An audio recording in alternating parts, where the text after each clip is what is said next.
She's a runner, all done. I have to admit, I love this setup. Hobbywing setup is amazing. It's so quiet and so precise. But anyway, let's get to the video and I'll show you how we got to this stage. What's up guys, Steve again from RC Tanks and Trucks 24/7.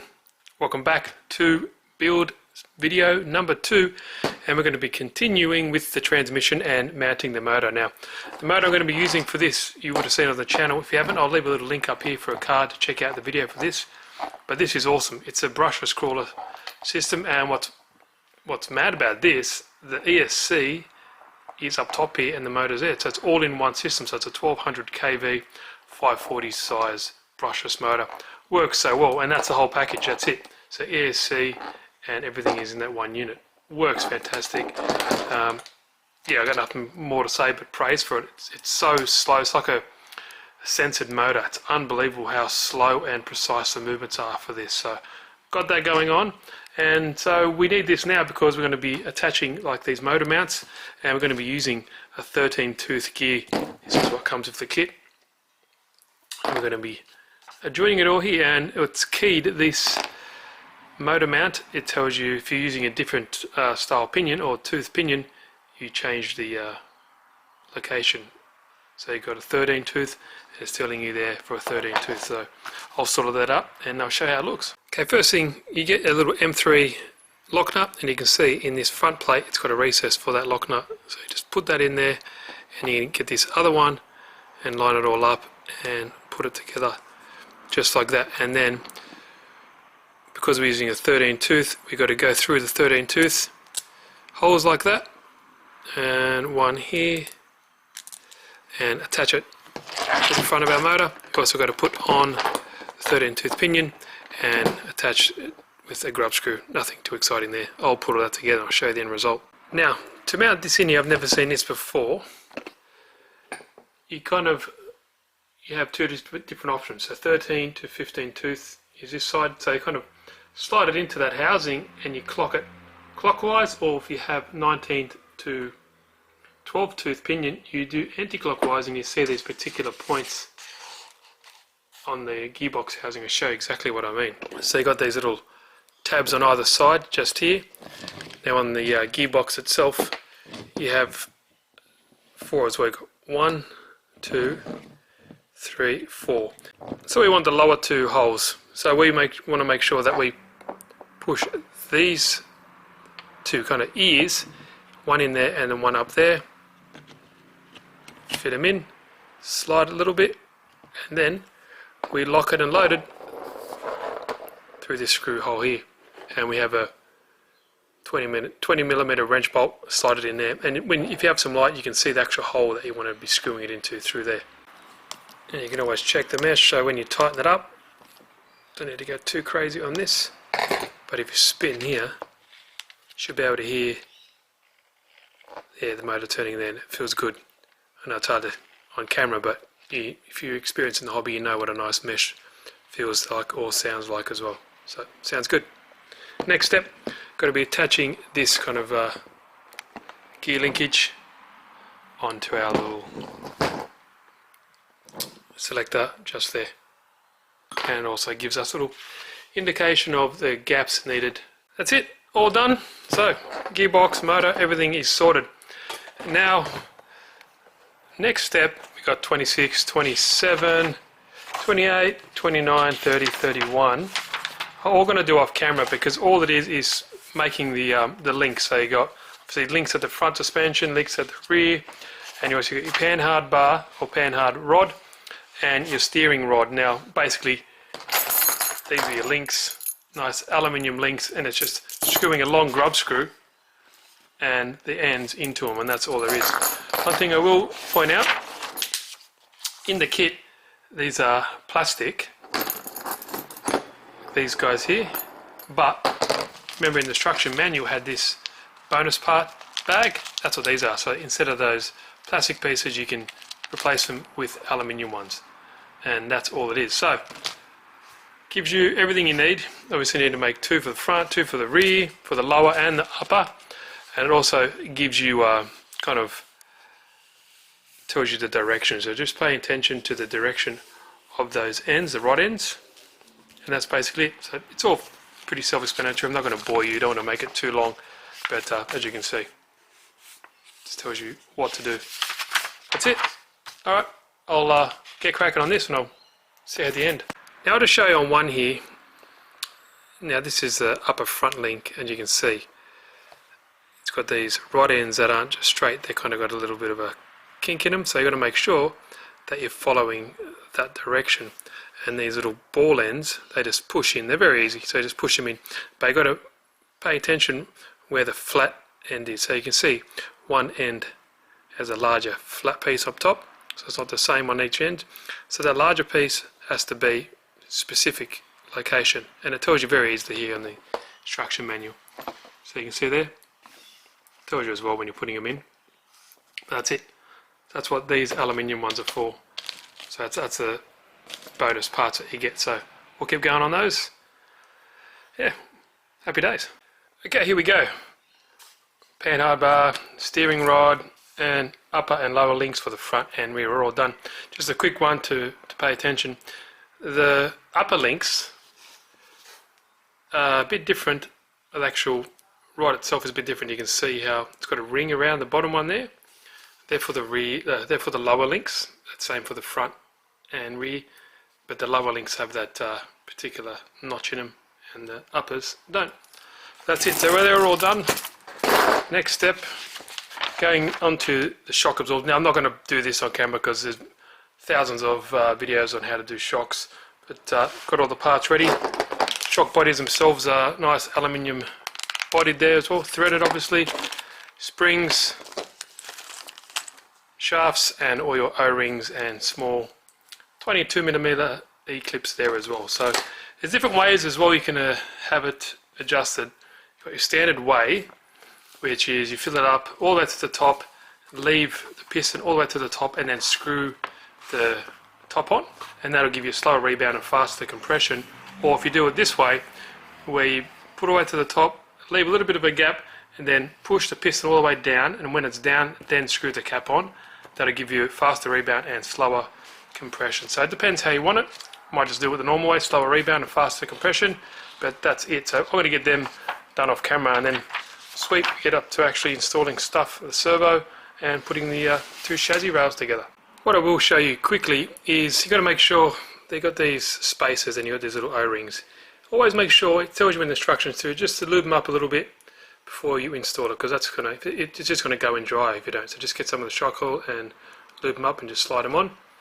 And you got to make sure you got to pay attention to these little spacers. Now they are different. Now the one on top, it's got like a little lip, and the one in the middle, this black one here, is kind of just one solid piece.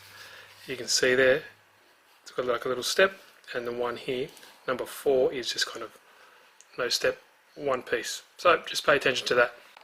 Now I know a lot of you guys know this, when you're trying to screw this on, you're trying to hold this, it's pretty hard, it'll just spin. Now I've seen some people just grab it with tools, and they'll grab it, and if you do that, you'll slip and you can not crack, but scratch it, and that's going to damage the shaft and leak. So just get a tool, hold it nicely, and just turn it, and it should work. That's it. Screw it on, but quick tip, and don't forget, it comes with plastic ones of these, but you got the option parts. The longer one goes in the bottom, in the top, and the smaller one, if I can find them, just here, goes in the bottom, just there. Push it in, and that's pretty much done. There we go. 4 shocks all completed. You can always adjust them later if you want to, but there we go. Not my funnest job when I'm building kits, but very important role, but very important job to do. So there we go, that's all done. Now we're moving on to the chassis. Step 36, just getting your servo of choice and attaching it to this servo plate here. Very easy. Got these little caps.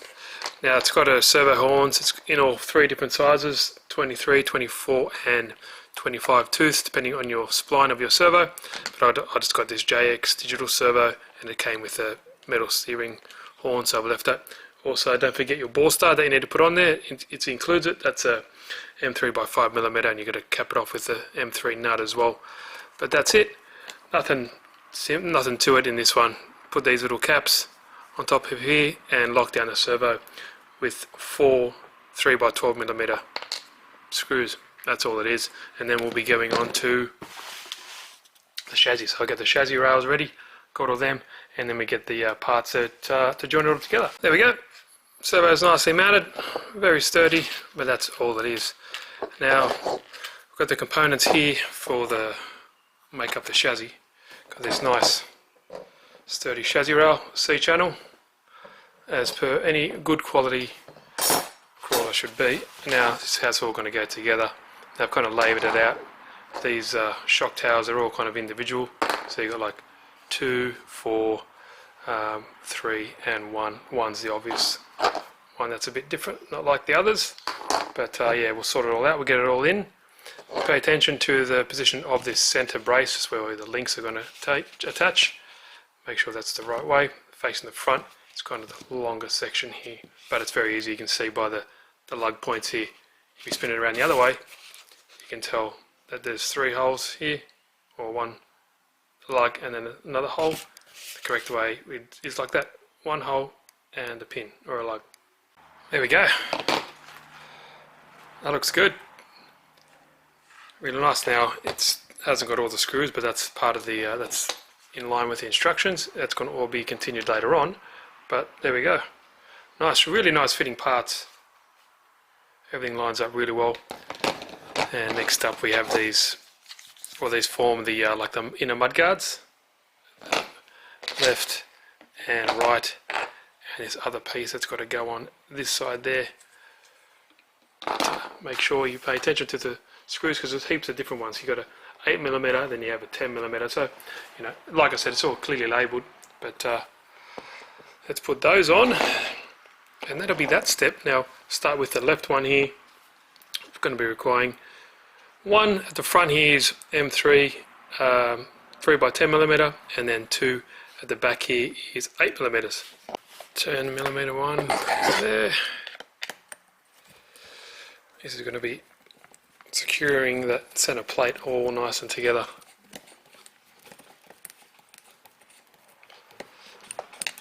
Tighten that up after I finish these 2. Goes right in the middle here. There we go. Tighten them all up, and we'll start on the other side. The other side we put 3x8mm at the start. If there's some holes left, don't worry, it's going to be continued later on through the rest of the build. Okay, it's going to go in the last hole just here. These other holes are just locating pins for those lugs. So we screw all these down, and that is it. And then it goes on to actually attaching the drive shafts to the axles. So I'll leave that there. I'll tighten them up later. But there we go. Got to actually start attaching the front universal joint, the rear universal joint. Yeah, there we go. Getting there, and then we can actually drop it all and drop the transmission in.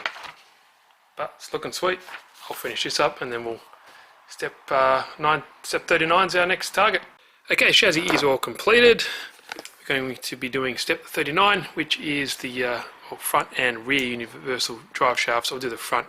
I'll show you the front on camera. I'll do the rear off because it's pretty much identical. Parts we need obviously are the diffs that we made before. We have our universal joint cup, you have our joint drive coupler, and you also need a pin, connects it all together, and some thread lock. Thread lock's not included in the kit. Probably use blue, but this is all I had. Hopefully I don't need to separate that later on. And also you need this part as well, and that's half of the telescopic drive shaft. Now we need to lube it all up, lather it on here nicely, because it's going to be getting a lot of wear. So you want that to hopefully stay well lubed up. We also need it on our drive coupler. Don't need to go crazy, but you know, it's not going to hurt. Need to grease inside of the universal joint cup. Here I am using any tool possible to grease it up, but at least it's easy to clean. You can always use marine grease as well. There's no right or wrong, just whatever you had at hand. Just something in, you know, it's got to have something in there. So you need to slide in your drive coupler in there, and this goes in there as well, and it's all connected with the little pin. It's a little bit messy, but it is what it is, and then you slide this over, and then you get your pin and it connects it all together. Line everything up and slide that pin through. There we go. Once that's all in, your pin's even on both sides, you get a little grub screw, put some Loctite on it and screw it in to the end of the drive coupler just in there. You don't go too tight on that little grub screw because you'll lock it, that pin, like it won't turn all the way or be fluid in all directions. Now, I'm not too sure entirely why that's there, because this pin will be captured by this next step. When you slide this drive shaft on, you see that key, it matches this keyway. So if you slide that in, push all the way down, it captures that pin. It's never going to come out again because that key's, or that drive shaft's going to be locked, which is the next step, with a 3x8mm screw in there, and that's that step done. So yeah, not sure. Let me know if you know, because I just think if you're screwing down that pin, it'll be just, the whole point of that will be capturing that pin from sliding out. But if you have this that slides over it, there's no real need. Not too sure, but there we go. So I'll do the rear one, which is exactly the same.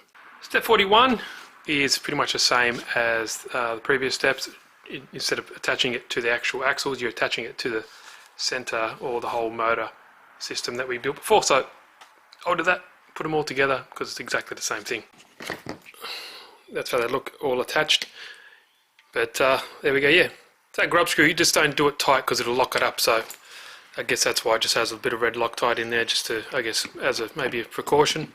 But they're all in there, and now we get to install this whole motor and gearbox into the chassis. It's pretty easy.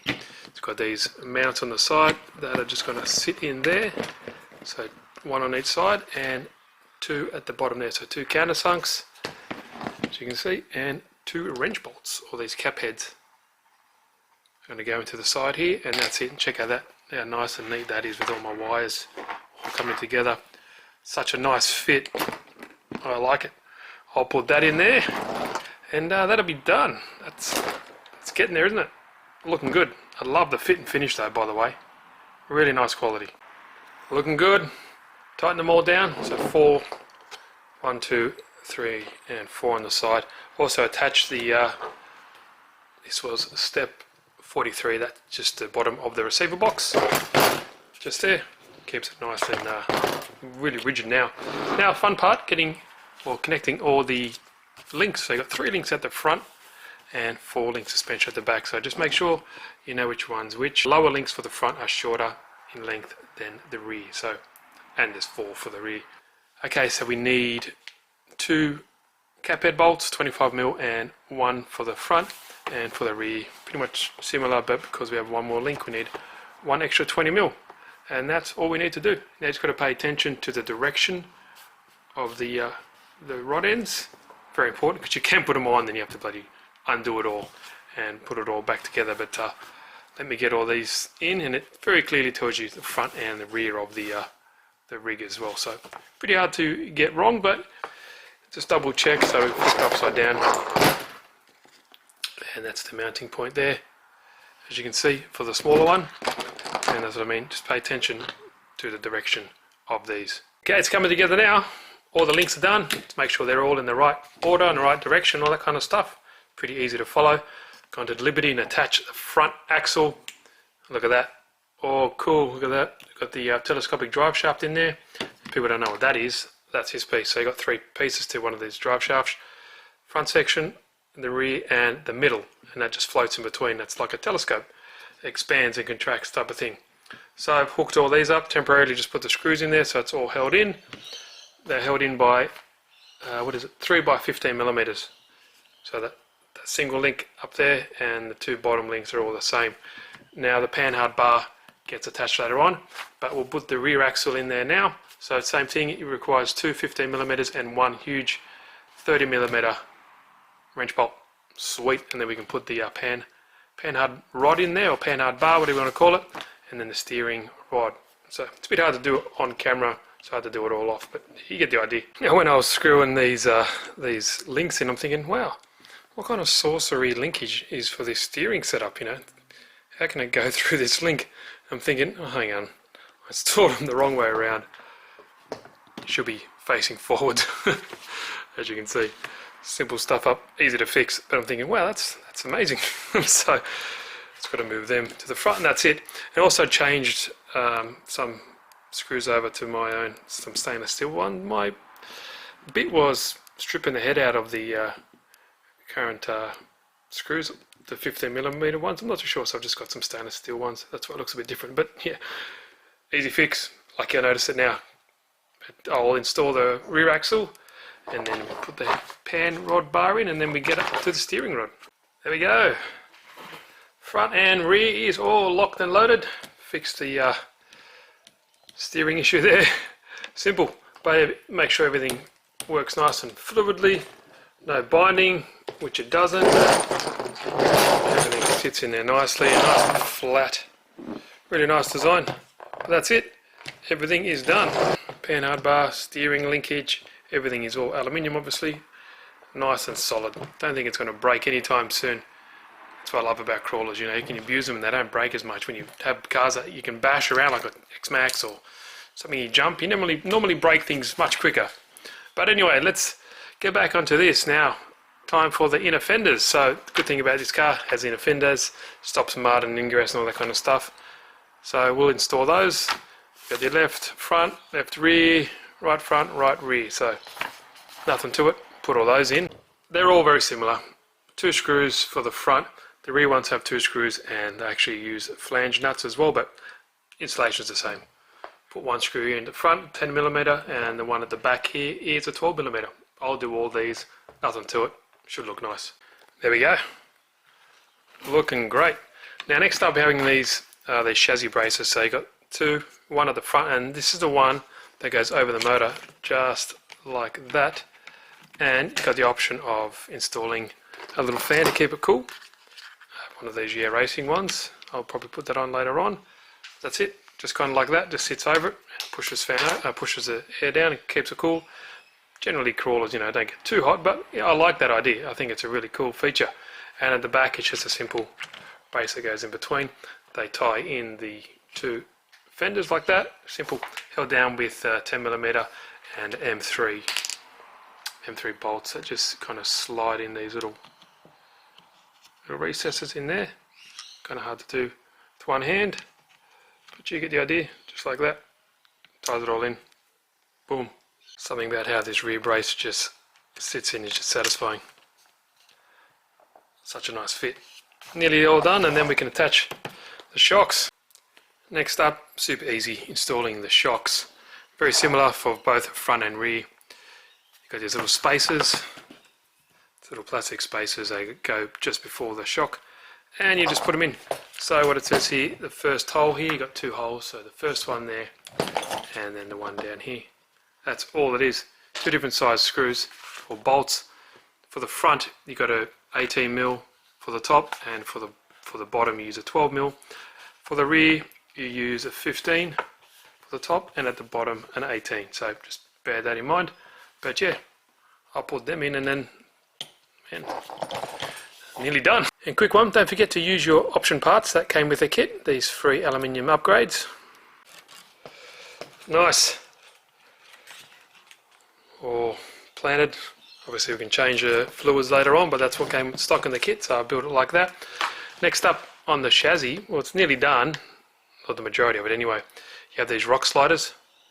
They're in a separate bag, so just check out for them, and they're labelled left and right. So basically they just slot into here like that, and you can also kind of move them out or in if you want. You can slide them in or out a little bit, just like that. So that's it. 2 screws in each, and that'll be it. And then we move on to the shifting servo. No big deal, that goes onto this bracket. Linkage there is for the first and second gear. Okay guys, installed the 2 rock sliders, just like that. You can always adjust them if you need to, but see how the body sits and we'll work from there. This is the shift servo, just some servo had laying around, and you have to install your actual servo horn, and it has a servo saver in there, so it gives it a bit of give if something happens. Basically that just goes on here, and it connects to this shifting fork just here. Very simple. I'll do that off camera, and then we don't need to do this yet, but I'll put the, because you've got to figure out all the electronics. I have I'm using a Noble, FlySky Noble, sorry, and I'm going to use an FGR8 channel because I've got all the lights set up as well. I need a channel obviously for the shifting servo, so I thought maybe I'll just use the other ones for the lights. I can turn them on or off if I want to. Even that fan, I can hook it up to a fan if I want. Don't need to worry about that step. There we go. We can jump up to, I'll install the battery. Good thing about this, you can have a little setup for shorty pack or standard size. I'll do the standard size, and then I think not much else in this video. Oh, we can just do the wheels and tyres, but that's about it. I think the next video will have just for the body itself, and here's a quick little demonstration. I got everything hooked up, just want to make sure everything works, which it does. So low gear, high gear, nice and slow, and pop it in. Good thing about this, you can, using a better radio, you can adjust the endpoints and everything perfect, so the servo is never stressed. Nice. No buzzing, which is good, so it's not always, putting power, and that's how they get hot, and that's how you burn servos out. But I love this system. It's so slow. Look at that. So I'm turning. I've got the throttle on. You can see. Show you. Try to adjust. Look how slow that turns. Amazing, eh? Great setup. Okay, there's a battery tray. Really nice, simple design, very sturdy. I do love how you can adjust it. That's really cool. So that's all in there. Happy days. Now, up until what's this, 62. I'm not going to go too in depth to show you how to put everything together. Bead locks are very similar. Get thousands of videos on these, but basically the tyres have the foam in there. They seem really grippy, so that's awesome. And a bead lock wheels is basically 3 pieces. That's all it is. And what it does, it just squashes the rim. So this is a center section that goes inside the wheel, inside the tyre, and then the 2 outer sections squash it together and grip it onto that center piece, and doesn't go anywhere. So for high torque applications, this is perfect. I like the way G-Made did this though. So they give you these 2 longer screws. I'll put this one briefly together to show you, just to get everything situated and all the holes lined up. And then you get the decorative ones, which are these, which have a nice little head on them, like a really scale looking head, and then you put them in like a real car, so diagonal. And then once you finish these 2 steps, you pull the 2 longer ones out, and then you finish them off with the 2 decorative ones. Pretty sweet. Great idea. I think it works, well, I think it looks good. Great idea, because sometimes these can get pretty finicky, especially when they don't line up. What I do like, they also give you this cool little socket. Awesome, so it just fits on the end of your 2.5mm driver, and that's it. So yeah, interesting. Takes a little bit of time because there's so many screws, but these ones aren't that bad. I've seen some that have like double or triple the amount. I don't know why, but anyway, they are plastic, but they do look nice. I love this old school like stamped steel radial or stamped steel wheel. I think it looks great. But that's it. I'll do all these, and we nearly finished this second build video. There we go there, guys, all done. They look fantastic. Now, as per any kit, it's got 12mm wheel hubs or hex hubs. Just mounted them, make sure you get the pin in, and use the 4mm nylon knock nut to lock it all away. And I do believe that's it for that step. Now, no more in this video, because next step is the body, so I'll leave that to the next one. But I've got everything plugged up. Now I'll show you how, well, I can show you why I love this easy run system. Look how slow you can go. And it's so quiet.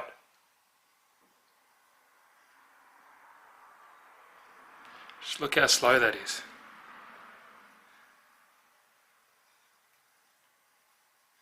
Crazy, eh? And with this overdrive system, the front wheels are spinning 114 RPM and the back are 100. So that'll pull you out when you get stuck and stuff in, when you're crawling. So that'll be interesting. I've never actually had a crawler with overdrive, so keen to see how it works. But yeah, look at that.